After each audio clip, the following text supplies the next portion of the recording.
देखिए, ये वाक़ई सबसे बड़ा चैलेंज होगा, लेकिन ये कहना कि इसमें बंदियाल साहब का सिर्फ़ अमल दख़ल है, तक़सीम के ऊपर तो मुझे अफ़सोस से कहना पड़ता है कि हमारे सुप्रीम कोर्ट के तकरीबन बहुत सारे जजेस का अमल दख़ल था इस तक़सीम के तासुर को फैलाने में।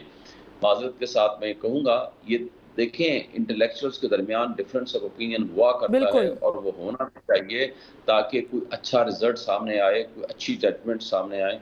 लेकिन जो तक़सीम का एक तासुर बनाया गया, उसके अंदर तो अफ़सोस से कहना पड़ता है कि कुछ बाहर से कुछ उसको हवा दी गई, कुछ अंदर से ऐसी को प्रेसिडेंट्स या ऐसी कोई इक़दामात किए गए जिसके नतीजे में इस परसेप्शन को हवा मिली।